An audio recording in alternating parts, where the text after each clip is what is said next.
Quoi? La disparition d'Ishvarapuri. D'accord. Et donc, il m'a dit que dans un autre calendrier, c'était dit que c'était demain, mais dans tous les cas, c'est pas grave parce que Srila Prabhupada il disait que chaque jour est un festival et chaque jour est l'apparition de Krishna. Il expliquait quelque chose d'intéressant. Il disait qu'on ne devrait pas se préparer dans son cœur juste au jour de Janmashtami en pensant que Krishna apparaît le jour de Janmashtami, mais Krishna, il apparaît à chaque jour. Parce qu'à Vrindavan, il apparaît à tous les jours, aux résidents de Vrindavan. Donc, on ne devrait jamais penser qu'il y a l'apparition à la disparition. Peut-être qu'il est à l'oubli, ça il peut y avoir, mais Krishna, il apparaît à tous les jours. Donc, dans tous les cas, on peut célébrer la disparition de Ishvarapuri aujourd'hui. Donc, je vais vous lire un verset du Sri Chaitanya Charitamrita. C'est le chapitre 7.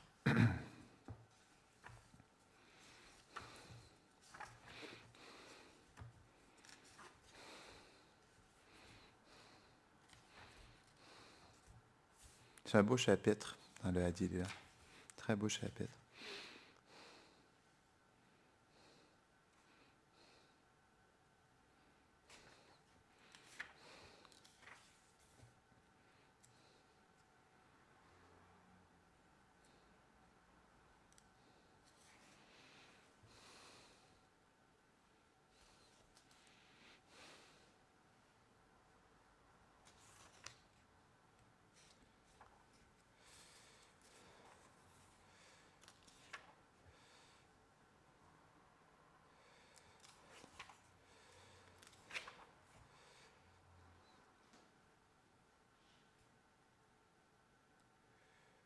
OK.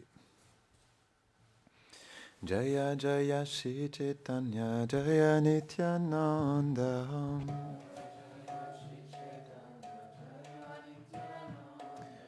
Jaya Jaya Shri Chaitanya Jaya Nityananda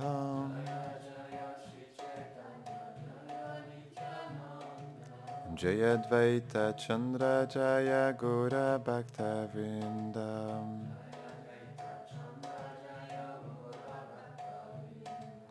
Jaya Dvaita Chandra Jaya Gora Bhakta Vrindam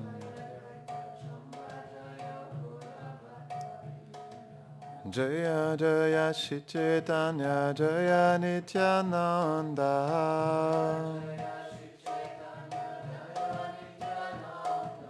Jaya Jaya Shri Chaitanya Jaya Nityananda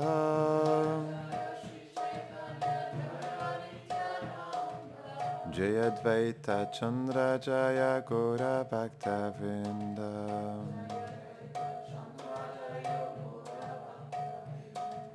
Jaya Dvaita Chandra Jaya Gora Bhakta Vrindam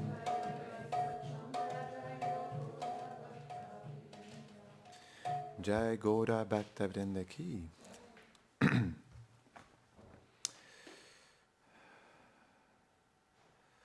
Murkatumi Tomara Natika excusez-moi. Murkatumi Tomara Naika Vedanta Dikara Krishna Mantra Japasara et Mantra Sara. Donc c'est Ishvarapuri qui parle à Chaitanya Mahaprabhu.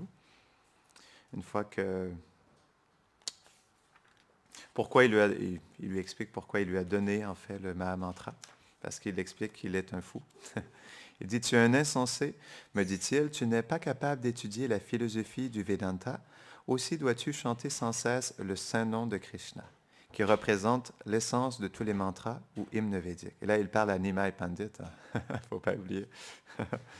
Donc, il était expert dans le Vedanta Sutra. Teneur et portée. C'est une longue teneur et portée, mais il y a 4 pages, mais on ne va pas tout lire.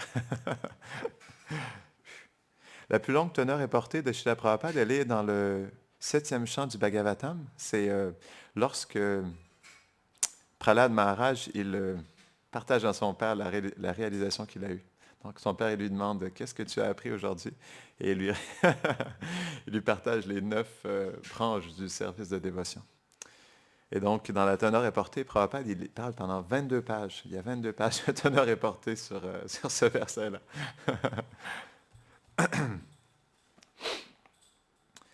Donc, t'honneur est porté. Excusez-moi, j'ai mal aux yeux. Shri Bhaktisiddhanta Sarasvati Goswami Maharaj remarque à ce sujet. Celui qui agit exactement en accord avec les paroles émanant des lèvres de son maître spirituel peut remplir avec succès la mission de sa vie.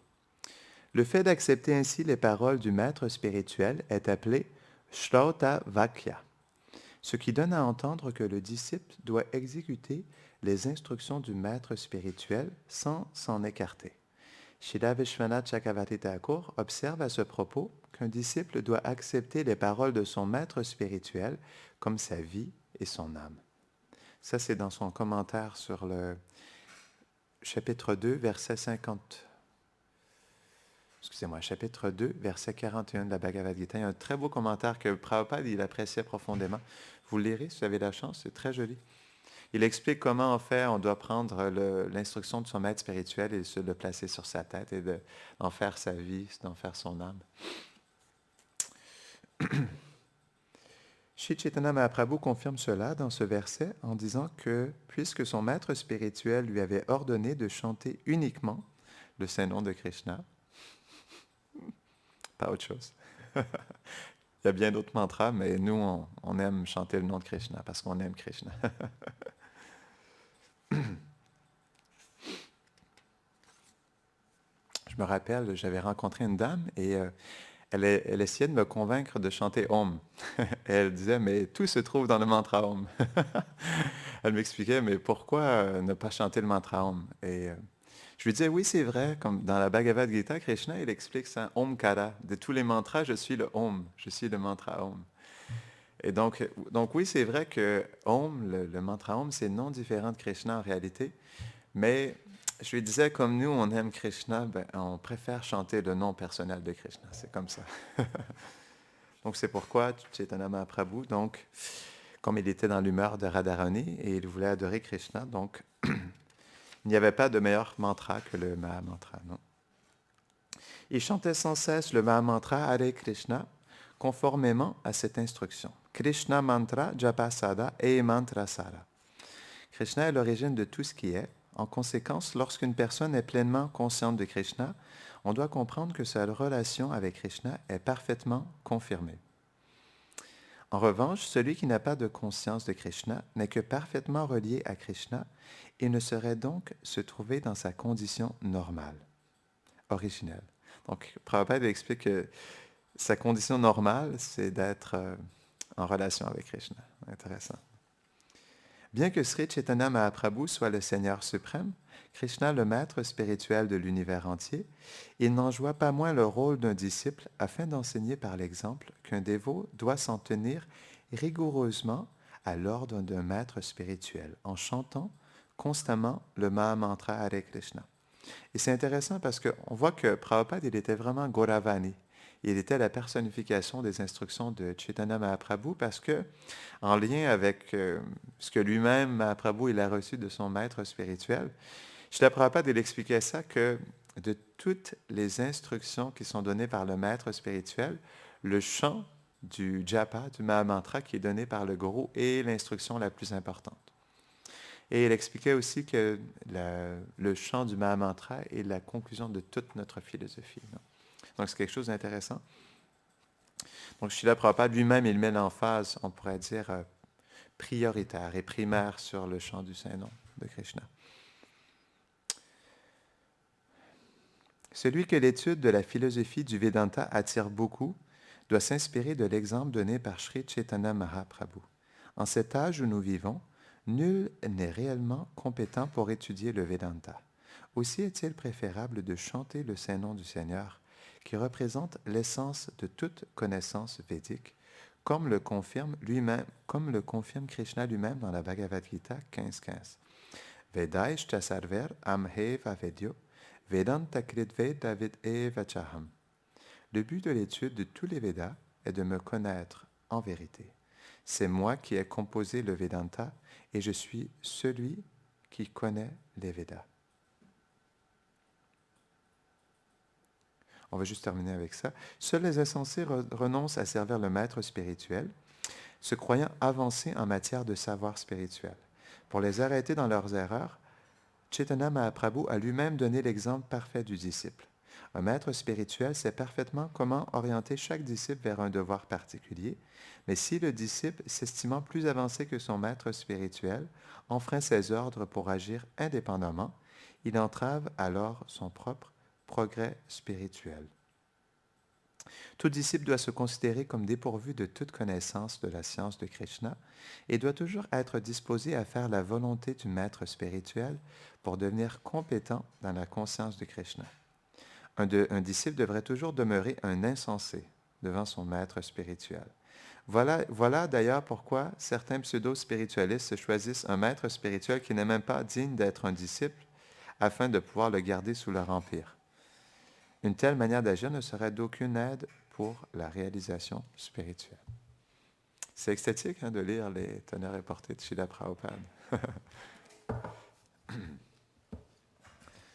Om Gyanatimirandasya Gyananjara Sharakaya Chakshurun Militam Jena Tasmai Shri Gurave Namaha Shri Chaitanya Manobishtam Stapitam Jena Bhutade Swayam Rupa Kadamayam Dadati Swapadantikam He Krishna Karuna Sindho Dinabandho Jagatpate Gopesha Gopika Kanta Radha Kanta Namostute Tapta Kanchana Gaurangi Radhe Vrindavaneshwari Vrishabhanusute Devi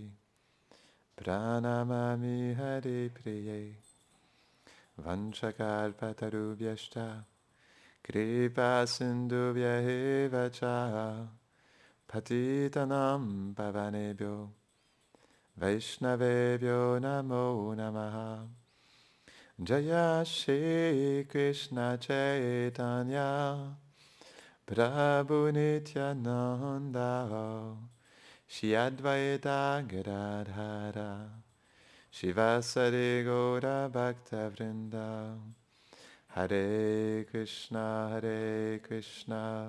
Krishna Krishna Hare Hare Hare Rama Rama Rama Hare Hare Namahom Vishnu Padaya Krishna Prishtaya Bhutade Shimate Bhaktivedanta Swaminiti Namine Namaste Sarasvati Deve Gauravani Pracharine Nirvishesha Shunyavadi Pashtya Deshatarine. Je réalisais ça pendant qu'on récitait les Premadvani. En fait, chanter les noms de Krishna, c'est la meilleure glorification de Krishna. Pourquoi? Parce que Krishna, il est illimité. Et les gloires de Krishna sont illimitées. Donc, même si on glorifie Krishna, on peut seulement glorifier une... Souvent, les Vaishnavas expliquent une goutte de nectar. Non? On peut partager une goutte de nectar de Krishna. On peut s'abreuver d'un océan de nectar parce que Krishna, il est un océan. Non. Et c'est ce que Chaitanya Mahaprabhu, il révèle aussi à Prakashananda Saraswati et à tous les Mayavadis. Il leur dit, OK, d'accord, parce qu'à la fin,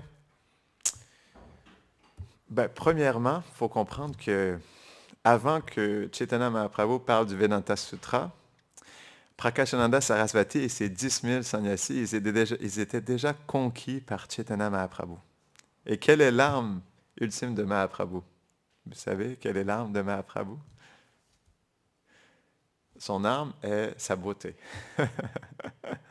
Krishna, quand il est venu, OK, avec les gopis, son arme aussi est sa beauté, non? Et lorsqu'il joue de la flûte, mais lorsque Krishna vient, non, pour, on pourrait dire, rétablir les principes de la religion, son arme, c'est son Sudarshan Chakra.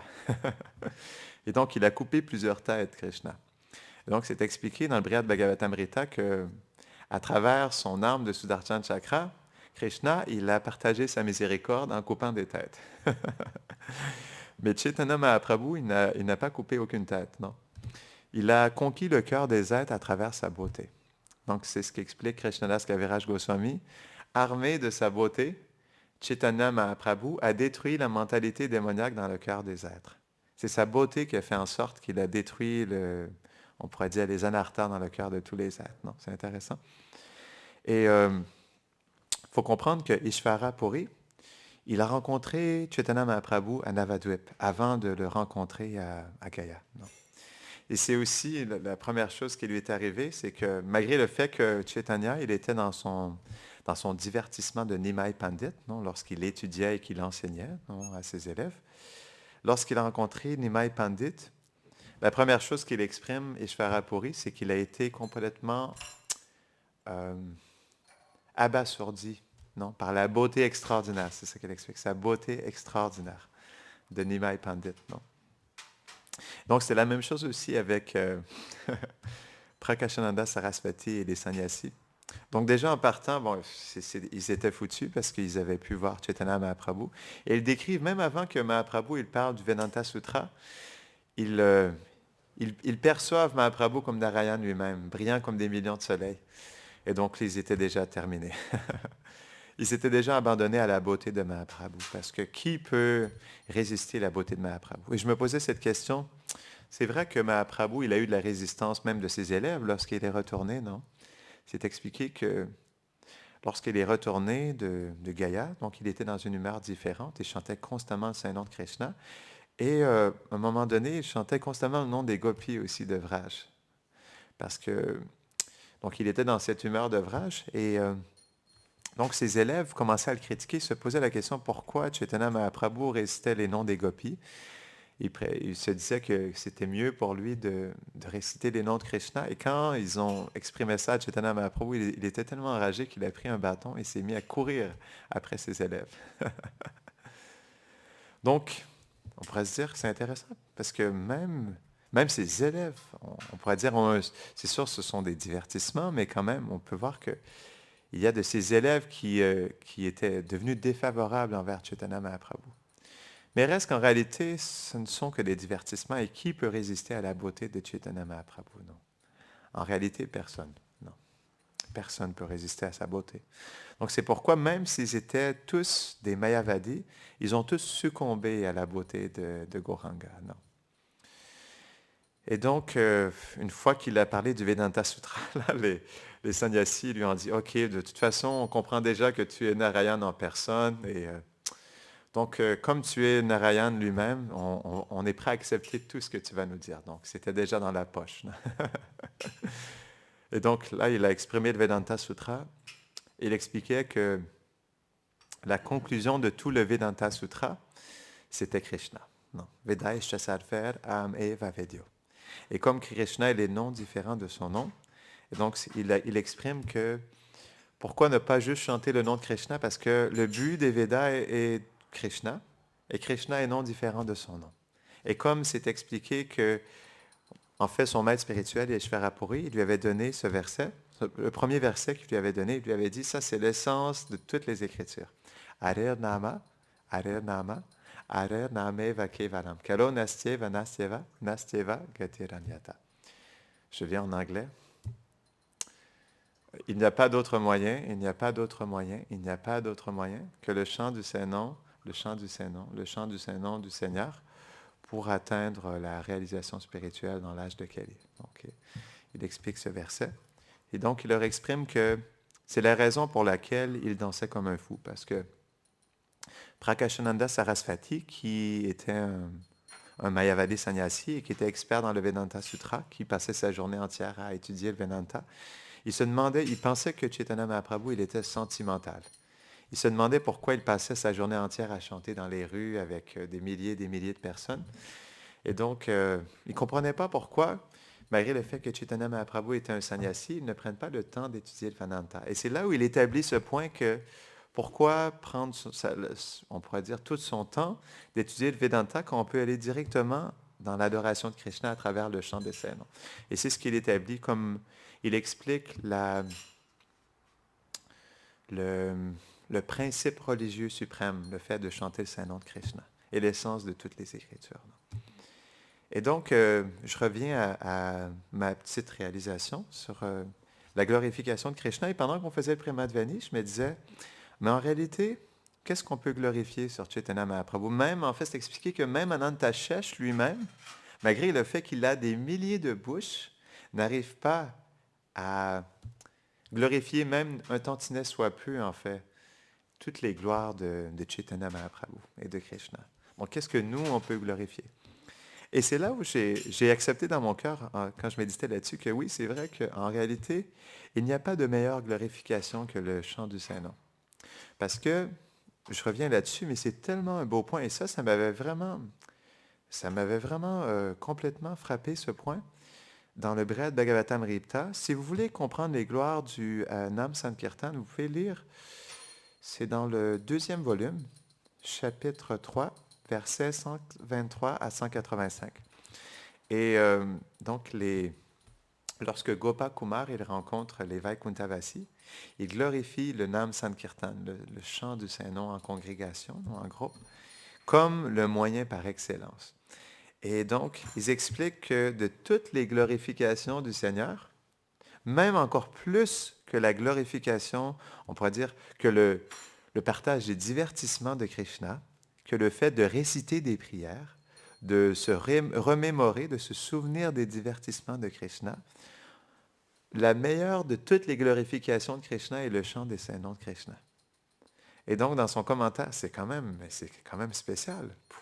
Et dans son commentaire, pas Vishwanath, mais Sanatan Goswami, il explique ça, il dit, donc oui, en réalité, on pourrait faire toutes sortes de glorifications, mais rien ne peut égaler la glorification à travers le chant des saints noms de Krishna.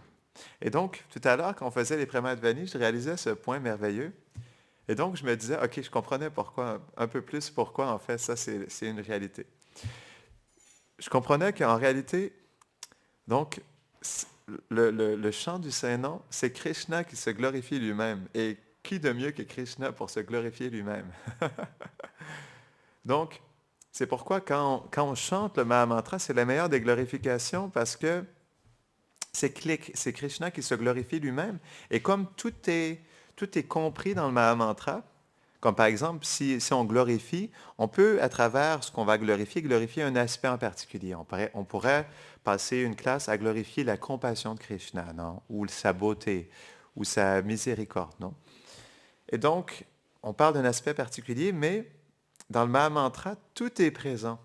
Tous les aspects de Krishna sont présents, toutes ses qualités, tous ses divertissements, c'est pourquoi le Mahamantra, Chaitanya Mahaprabhu Vyasadeva aussi, il exprime ça. C'est pourquoi le Mahamantra, c'est le plus grand de tous les joyaux. Le Mahamantra, il est absolument tout.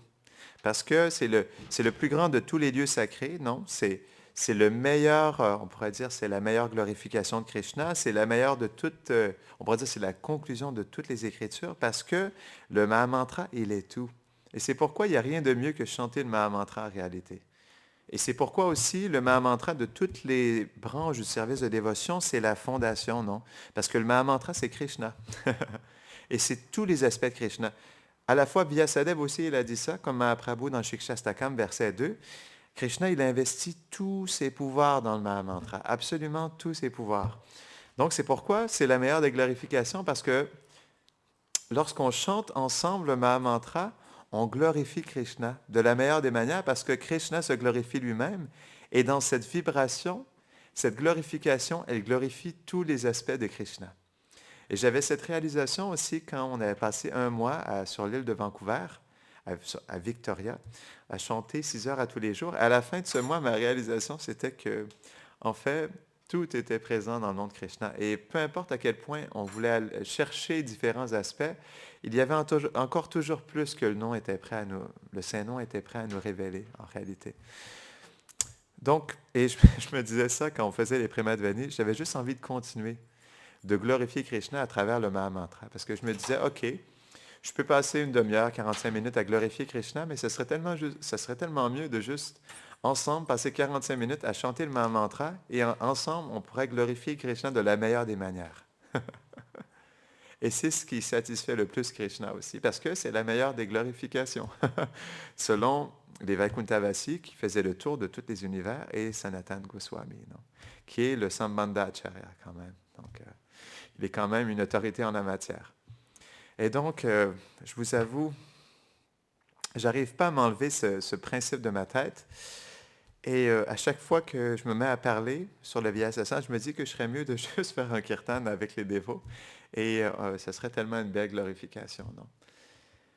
Donc, c'est pourquoi il n'y a rien qui peut égaler. Pourquoi? Parce que le Mahamantra, c'est à la fois le but et c'est à la fois le moyen, en réalité. C'est Krishna. Donc, quoi de mieux que de chanter le Mahamantra? C'est pourquoi les résidents de Vrindavan, je me demande aussi, comme, c'est sûr que on comprend que, comme Prabhupada exprimait, on devrait toujours chanter le Mahamantra 24 heures sur 24. Donc, c'est pourquoi, comme par exemple, les Goswamis, on pourrait se poser la question, oui, ils chantaient constamment, mais en même temps, ils avaient toutes sortes de responsabilités, toutes sortes de services. Et oui, ils en avaient beaucoup. Si on regarde Jiva Goswami, il a fait beaucoup de services. Il a écrit 400 000 versets. En fait, toutes les écritures de tous les Goswamis réunis ne valent même pas tout ce que Jiva Goswami il a écrit. Ça fait 400 000 versets. Donc, ça fait beaucoup, là. C'est 1,5 million presque de versets. Donc, il a écrit tout ça en plus de toutes les responsabilités qu'il avait. Il s'occupait de toutes les déités de Vrindavan à ce moment-là. Il essayait de protéger les temples parce qu'il y avait l'invasion d'un autre groupe religieux, non? Et donc, il avait tellement, tellement de responsabilités. Mais malgré tout, tout ce qu'il faisait était une extension du Mahamantra. Et ça, j'ai trouvé ça intéressant. J'avais réalisé ça aussi à travers la vie de Mahaprabhu. Qu'est-ce que Mahaprabhu il a fait avant de commencer le mouvement de Sankirtan? Il a fait bhajan. Il a fait Sankirtan avec ses associés intimes à Shrivas Sangam pendant 1 an. C'est expliqué. Donc, il est revenu lorsqu'il a été initié. Donc, il est revenu à Navadvip. Et c'est expliqué que pendant 1 an, jour et nuit, il s'absorbait dans le kirtan.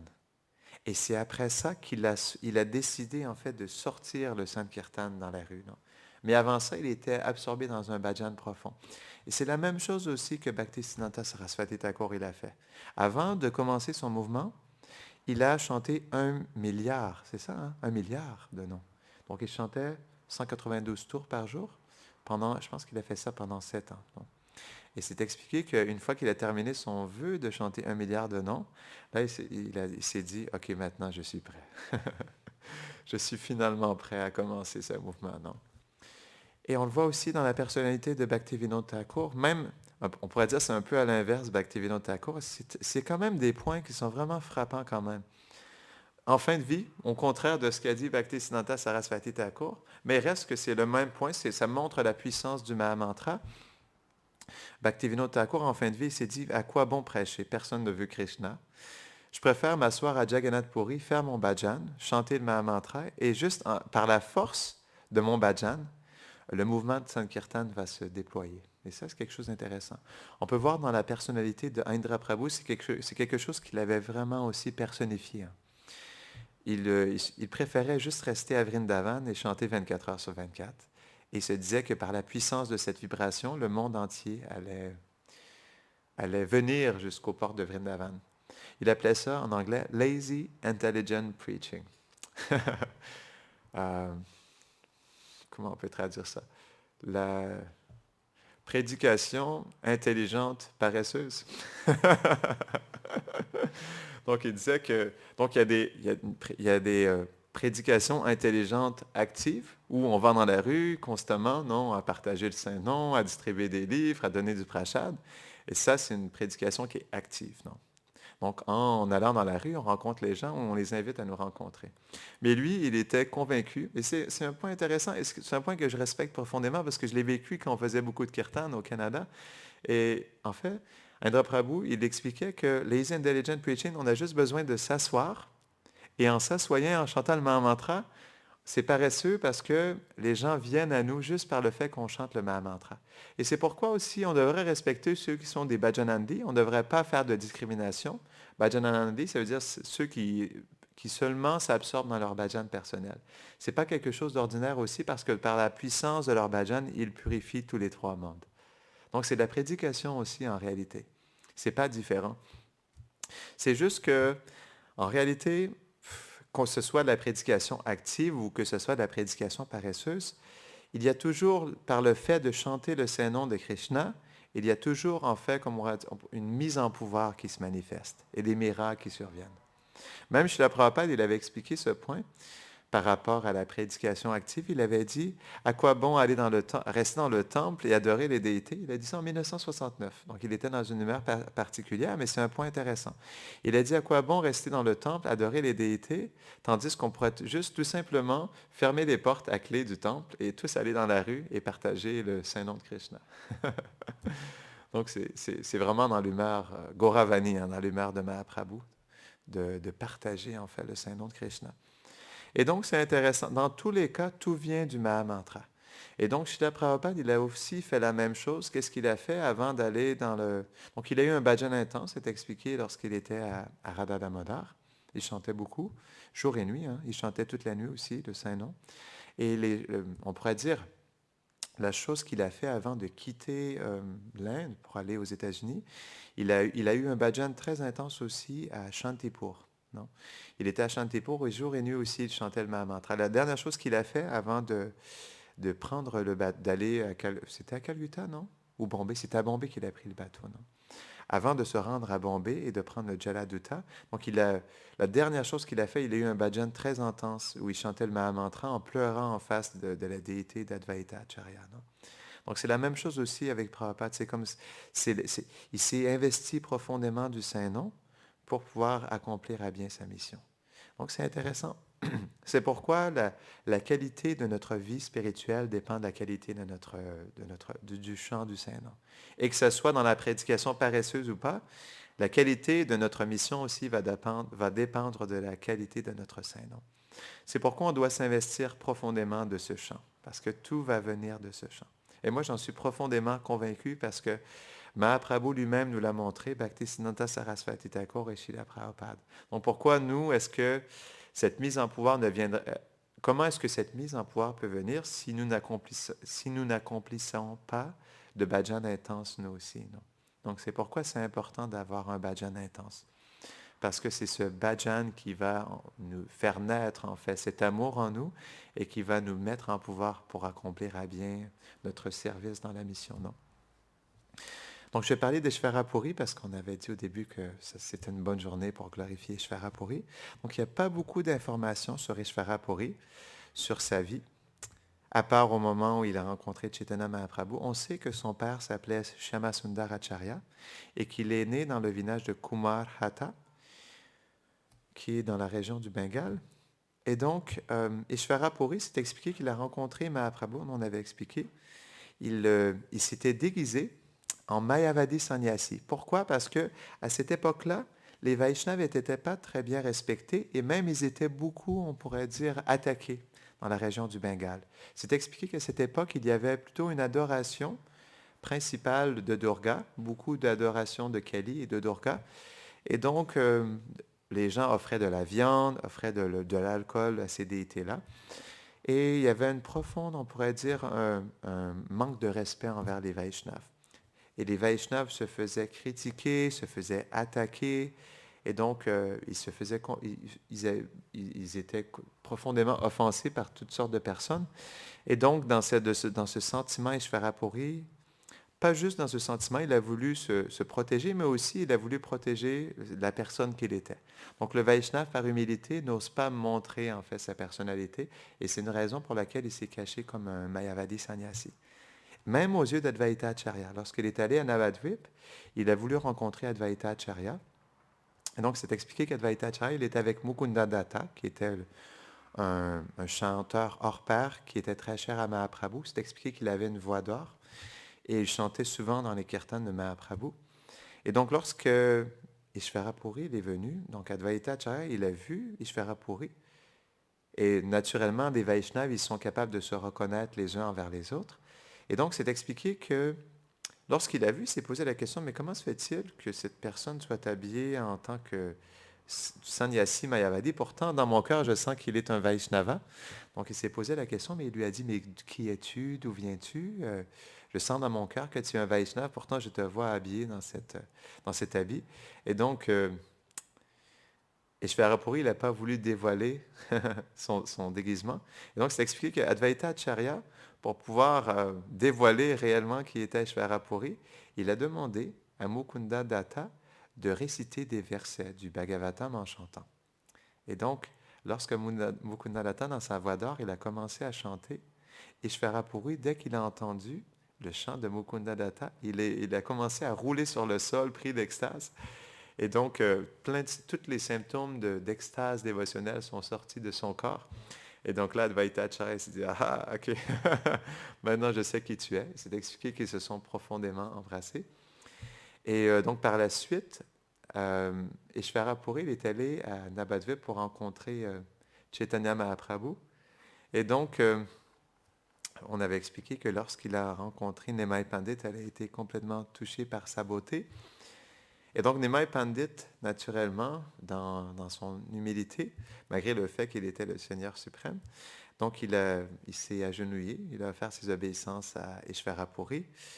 Et donc, Ishvarapuri lui a dit, « Oh, mais qui es-tu? » Et donc, il ne savait pas qu'il était Nimai Pandit. Et les gens qui étaient à côté de Mahaprabhu ont dit, « Ah, ne connais-tu pas, c'est Nimai Pandit, non, cet érudit de Navadvip. » Et donc, Ishvarapuri lui a dit, « Ah, c'est toi, Nimai Pandit. Justement, je cherchais à te rencontrer. » Et donc, c'est expliqué qu'ils se sont profondément étreints. Et Nimai Pandit, il a invité Ishvarapuri à prendre prashad chez lui. C'est expliqué que Sachimata, elle a cuisiné un merveilleux prashad que Ishvarapuri a honoré. Ensuite, ils sont dirigés on pourrait dire, dans la salle de temple, dans leur maison.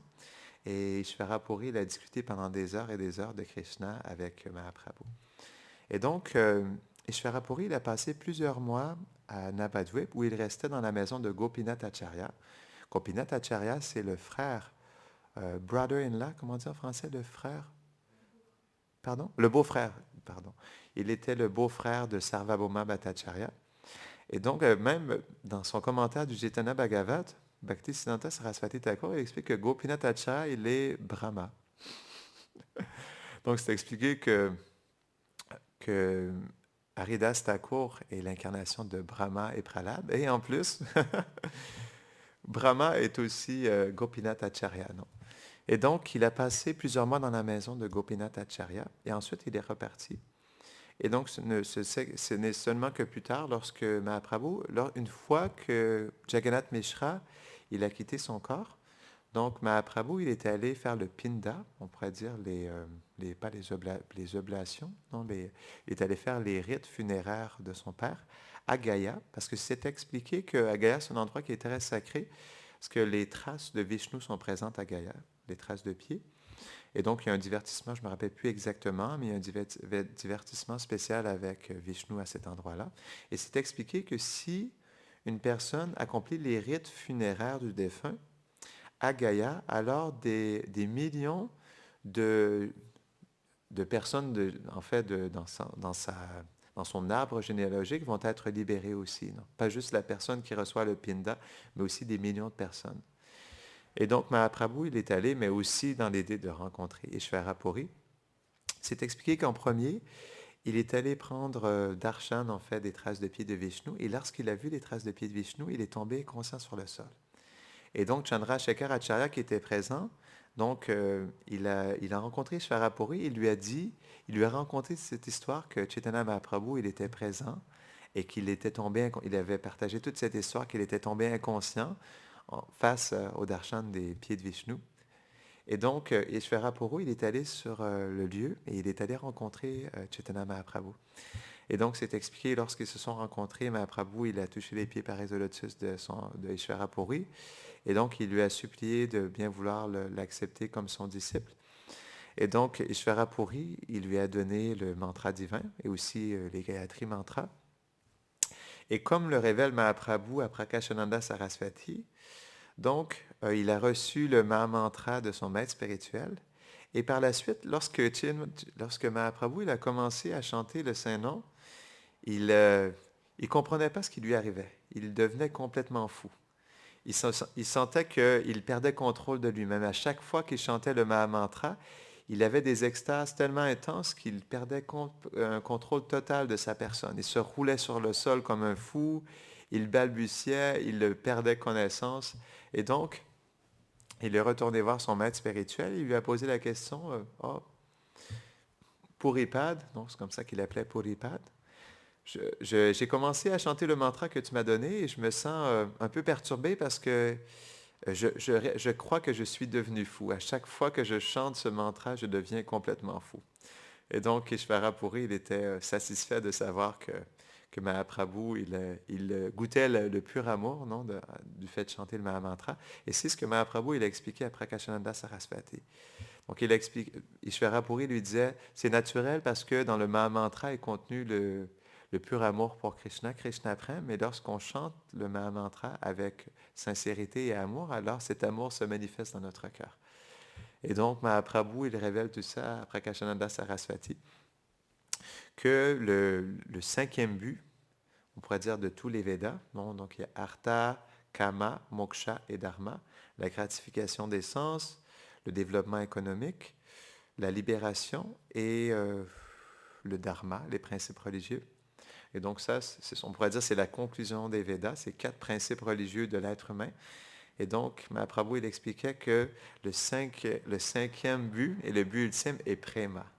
Et donc, le Vedanta Sutra, la conclusion du Vedanta Sutra, comme le but des Védas est de connaître Krishna, et le but ultime de l'être humain est de développer l'amour pour Krishna, alors Prema est le but ultime, et il n'y a pas de meilleur moyen que de chanter le Mahamantra pour développer ce pur amour en nous.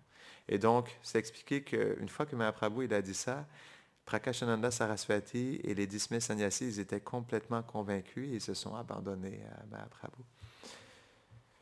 Donc, il n'y a pas beaucoup, malheureusement, il n'y a pas beaucoup de descriptions de Ishvara Puri, mais c'était le disciple de Madhavendra Puri, et il n'y a pas beaucoup de descriptions non plus, mais c'est expliqué qu'il était présent au chevet d'Ishvara Puri jusqu'au dernier moment, et donc il était vraiment personnellement présent et lui faisait un service attentif. Et c'est expliqué que Madhavendra Puri, il était, on pourrait dire, l'arbre à souhait du service de dévotion. Et que Ishvara Puri, il était comme je sais pas comment dire, une pousse, non, de cet arbre à souhait.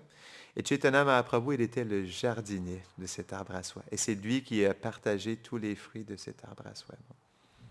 Et je voulais partager quelque chose par rapport à l'humilité de Mahaprabhu. C'est intéressant parce que malgré le fait qu'il soit le Seigneur suprême, il a quand même décidé de prendre un maître spirituel, comme aussi Krishna a pris Sandipani Muni comme son maître spirituel. Et cet aspect d'être un humble disciple est quelque chose de très précieux, parce qu'on le voit dans la personnalité de Krishna, de Mahaprabhu, l'aspect de, je ne sais pas comment dire en français, menial service. Je ne sais pas comment expliquer ça. Mais un service, c'est beau comme mot, menial service. C'est quelque chose qui est très précieux pour comprendre, on pourrait dire, l'humeur des résidents de Vrindavan. Je ne sais pas comment l'expliquer.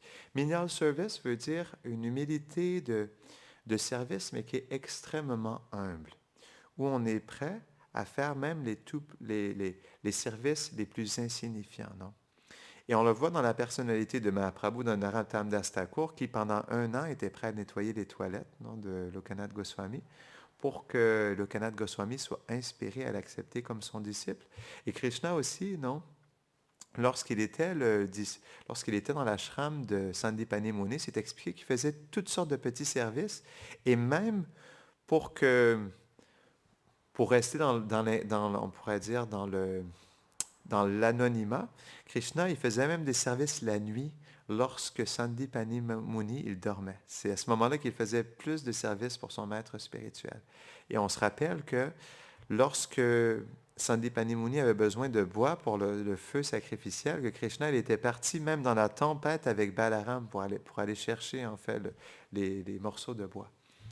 Et donc, je méditais beaucoup là-dessus ces derniers jours, cet aspect de dainya, non, de profonde humilité. Et Sanatana Goswami, il révèle ça dans le Bhagavatamrita, il disait que sans dainya, il n'y a pas de préma, sans cette profonde humilité, et sans préma, il n'y a pas cette profonde humilité. Ces 2 aspects, profonde humilité, dainya et préma, ce pur amour pour Krishna, sont indissociables l'un envers l'autre, non? Et donc, on voit dans ces personnalités comment Mahaprabhu, malgré le fait qu'il était Krishna en personne, a pris cette disposition à être le serviteur de Ishvara Puri. Parce que même lorsque Ishvara Puri il était à Navadvip, il avait écrit un livre qui s'appelle le Krishna Lilamrita, où il partage le divertissement de Krishna. Et il enseignait ce livre à Gadadhar Pandit lorsqu'il était un jeune étudiant à Navadvip. Et donc, il est allé voir Mahaprabhu parce qu'il était Nimai Pandit à ce moment-là. Et donc, il a demandé à Nimai Pandit de corriger son texte. Il lui a dit, s'il te plaît, lis ce texte et si tu vois des corrections, prends le temps de corriger mon texte de la manière dont tu le souhaites. Non? Et donc, même à ce moment-là, Ishvara Puri, il était dans cette humeur de serviteur envers Mahaprabhu. Mais Mahaprabhu, tout de même, pour nous montrer l'exemple, il a voulu nous montrer l'exemple d'être un tout petit serviteur. Et c'est pourquoi il a pris justement cette position d'être un disciple de Ishvara Puri. Et dernièrement, juste pour boucler la boucle là-dessus, cet aspect de Dainya, de profonde humilité, je lisais le Vilapa Kusumanjali de Raghunadas Goswami. Ça veut dire un bouquet de lamentation. C'est un très, très, très beau livre de Raghunadas Goswami, où dans son humeur de séparation, il décrit son service à Radharani à Vrindavan, lorsqu'il est Rati Manjari. Et donc, c'est intéressant parce que Raghunadas Goswami, Rati Manjari, elle est très, très proche de Radharani, et c'est la première gopi à réveiller Radharani, c'est ce qui est expliqué, même avant Rupa Manjari. Et donc, à tous les matins, Rati Manjari, pendant que Radharani, elle dort, elle va très tôt le matin, elle va dans la chambre de Radharani, elle va dans ses toilettes et elle nettoie toute la toilette de Radharani avec ses cheveux. Et c'est expliqué, Rati Manjari, elle exprime elle-même qu'avec ses cheveux, elle sèche la toilette de Radharani. Et donc, quand j'ai lu ça, je me suis dit, oh wow, okay, ça, pour moi, ça, c'est la personnification de Dainya.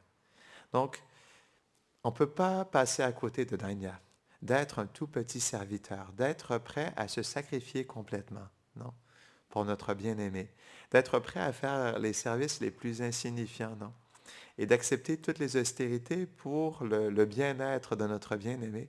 Et je trouve que dans ce divertissement, dans ce service intime de Rati Manjari, elle personnifie pour moi ce Dainya de profonde humilité.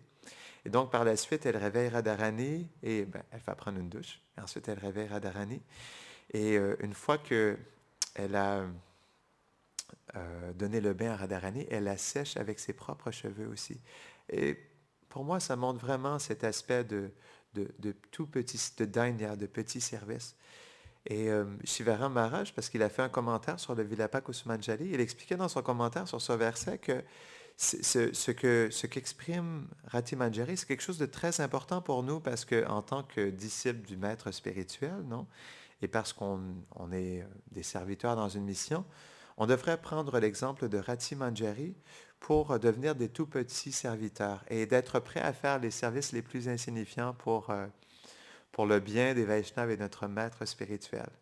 Et donc, pour moi, ça m'a montré à quel point, justement, cet aspect de tout petit service, même les services les plus insignifiants, c'est quelque chose qui est tellement précieux parce que le fait, comme par exemple, de laver les toilettes, de faire ci ou de faire ça, ça fait naître en nous ce sentiment de dainya, de profonde humilité. Et donc, c'est quelque chose qui est précieux. Donc, c'est pourquoi, en réalité, d'être un résident de Vrindavan ou de suivre dans les traces des résidents de Vrindavan, ça veut dire en réalité de devenir les serviteurs les plus insignifiants et d'être prêt à faire les services les plus insignifiants. Et c'est ça, d'être prêt à devenir complètement insignifiant. Donc, Rati Manjari, elle nous montre vraiment à travers son exemple qu'est-ce que c'est en fait ce dainya. Donc, je vais terminer là-dessus. Est-ce qu'il y a autre chose à dire sur Ishvara Puri? Donc, comme j'expliquais, il n'y a pas beaucoup d'informations, mais comme on est dépassé du ça, je vais terminer ici. Est-ce qu'il y a des questions ou des réflexions avant qu'on termine? Ishvara Puri Padaki. Jai.